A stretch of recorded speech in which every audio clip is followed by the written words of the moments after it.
Hey everybody, it's your girl Cordnie Ellese and welcome to my channel Mommyhood and Entrepreneurship. And today we're going to be talking about how you can save money when you're eating out. So this is eating out on a budget.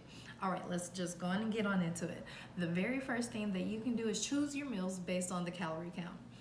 Now, a lot of people don't really think about this, but generally when the meal has less calories, it's either smaller or it's like more vegetables. So a lot of times it'll be healthier for you and it'll end up being cheaper for you in the process. Two, don't order any drinks except for water, unless of course you're going out for drinks. Then don't order any sweet teas and juices and things like that except for water. Three, go for lunch or breakfast instead of dinner. I don't know why, but lunch and breakfast always seem to be a lot cheaper than the dinner meals normally. Four, find out what their special days are. So if it's Tipsy Tuesday and you can get tipsy on Tuesday a lot quicker than you could get tipsy on Wednesday, then go on Tuesday. Or if it's, Veggie Wednesday, and if you order veggies on this certain Wednesday, it's cheaper than if you go on Thursday. I don't know. Whatever it might be, find out what their special days are, or their happy hour times, or whatever that might be, and go during that time. And a lot of times you can save on appetizers, on entrees, on your drinks, on whatever it might be. So choose that time instead.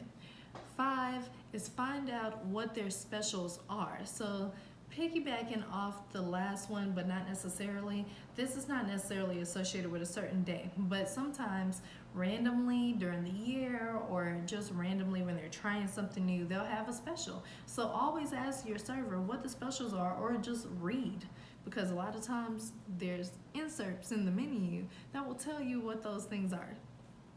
All right, six, go to a place that has a bring your own bottle. And of course this is not everywhere, this is not all the time, but if you could go to like a paint night or something like that that's being hosted at a restaurant or a lounge or something like that, go to a place that allows you to bring your own bottle, if that even exists in your city. Okay, for a lot of places that doesn't exist, but if they do have it, go to that place and you save a lot more from buying at the liquor store or from wherever else if you planned on drinking those types of things than you would if you bought that there. And of course that's just for your liquor drinkers.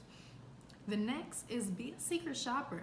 Now this one's a little bit tricky because it can take a few hours to figure out what you're exactly supposed to be doing and what you need to type up / videotape or whatever for the secret. Is not an easy, smooth process all the time. So it does take a little bit of work, but if you're trying to save out on eating, then you do end up getting reimbursed most of the time, or getting reimbursed and paid for eating somewhere. The next one is use a coupon site. There are hundreds of coupon sites out there. A lot of them aren't so good. They just have repetitive things. But if you use a coupon site or find a good blogger who posts those coupons, then chances are you can end up saving a lot of money. And some people think that it's tacky to bring coupons on a date or whatever, but there are very, very discreet ways that you can go about doing it. 9, try to eat an appetizer as a meal. Oh my gosh, you guys, when I was in college, I did this more than ever. I would literally buy a really nice appetizer and then that would be my meal. And a lot of times it was like a third of the price from whatever the entree was going to be. 10, skip dessert and use your own fridge. So you don't necessarily have to get your dessert at the restaurant unless they're known for like really good desserts. Then you can just go for desserts only. But if you're not actually there for desserts, just go on and skip the dessert.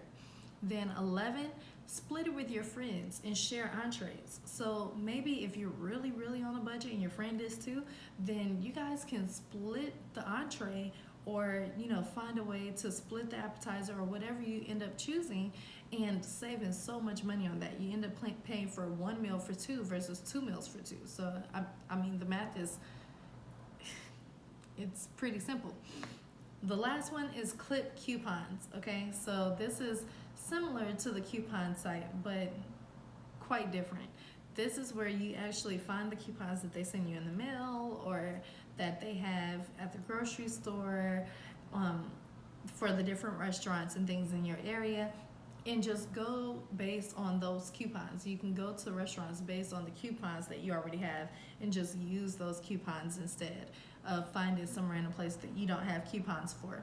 And now, of course, there is a disclaimer that I'm going to say after all of these things. Maybe you want to go to a more upscale place and you want to, pig out and do all these other things. That is totally fine. This is only for if you want to save money when you eat out. If you're not really about that saving money life for your particular instance, then just completely don't even think of any of these things, or you can just use one or two of them versus using all of them. But either way, let me know in the comments below which ones you already do or which ones you think you're going to try the next time you can finally go to a restaurant and feel comfortable. All right, thank you so much for staying to the end. I really appreciate it. Check me out on Mondays, Wednesdays, or Saturdays. I always post at least one, normally 2 videos per week. Can't wait to chat with y'all. Ciao.